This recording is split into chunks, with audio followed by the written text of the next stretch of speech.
was a high school geek with many enemies, unfriendly and mean endlessly, like a sickness with no remedies, until I heard the Dead Kennedys. They were a punk rock band from the Bay, Fluoride, Peligro, and East Bay Ray. In these days I recall the ways in which all of my deaths were defaced by me carving DKs, and I fell in love and I could only fall faster, and Mr. Biafra was my spiritual master. It's like I went to church where Jello was pastor, blasting plastic surgery disaster. Somewhere in between Metallica and Joy Division, every punk kid discovers them and gets obsessed with them, and then it turns religious. Every kid is on a mission with a 7-inch of Nazi punk. Shut up and listen! And I used to wear that free arm band with my friends Chad and Chad's dad Brad, and I still recall how much fun we had, and I remember how much I loved that band. And by the time I finally moved to the Bay, I'd outgrown them. All the records I'd owned were no more because I sold them, but I knew Jello was here and I wanted to know him, so I wrote him an email. I thought it odd to phone him. I wrote, "Dear Jello, hello, I know you don't know me, but I think you should, and so let's have lunch. I hope you can go. It will be my treat, just so you know." And then I sent it and sat back for a second and thought about rebuying all of those records online. I'll try. And just as I checked it, I got an email back from him. I read it. "Dear Mark, thanks for the invite. I'd love to have lunch, but my daytimes are tight. Dinner instead? I hope that's alright. In fact, are you free later on tonight?" Well, damn right I'm free later on for a date with a god over a plate of prawns. "Dear Jello, I'll meet you at 8, and I've attached directions to a great Thai place."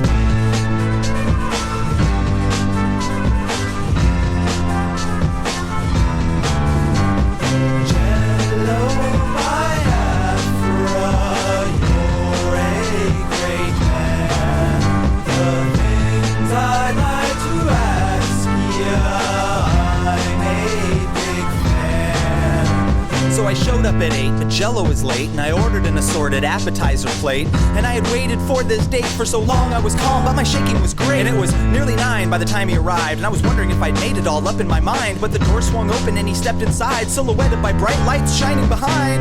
My heart leapt as I extended my hand to my hero Jello, a legendary man. "Mr. Biafra, I'm such a huge fan. My name is Mark Schaffer and I've loved all your bands. And in my youth you really inspired me to expose truth in its entirety. Oh, thank you for taking time to dine with me. I've dreamt of this day for so long, it's here finally." His hoodie under jacket was red, and no hat on the thinning hair on his head. Leather boots and blue jeans, all loose-fitting threads. And for a greeting, he actually said, "Hi, I'm your video DJ. I always talk like I'm wigged out on Quaaludes. I wear a satin baseball jacket everywhere I go." "Oh, okay.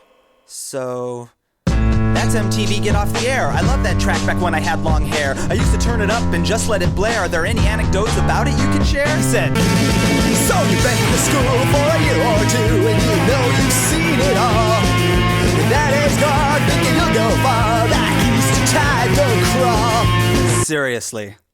And that was just a little bit weird. He's gonna do this all night, I feared. Speaking DK lyrics, at least it appeared. Suddenly he stood as I finished a beer. And maybe he just wasn't in the right mood. Or maybe he's vegan or doesn't like Thai food. I said, "Did I offend? I meant no malice." He said, "California, Morales." Jello, my Afra, you're a great man. The things I'd like to ask ya, I'm a big fan.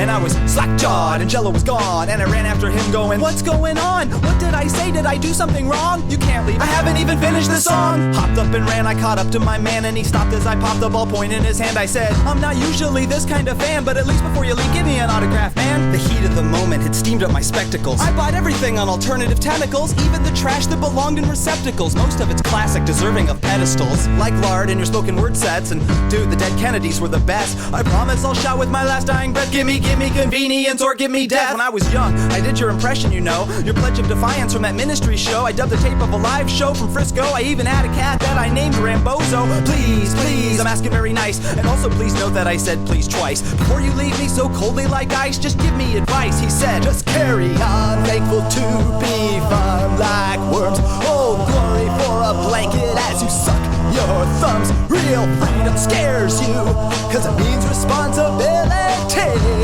So you chicken out and threaten me. You say love it, or leave it. I'll get beat up if I criticize it. You say you'll fight to the death to save your useless flag. You want a banana republic that bad? Why don't you go and move to one?" And I did. did the very next day. And then I moved back the very next day and never saw Jello again, sad to say. And only later on did I realize he never really offered up anything wise. Never mentioned the other dead Kennedy's guys or their lawsuit over that ad with Levi's.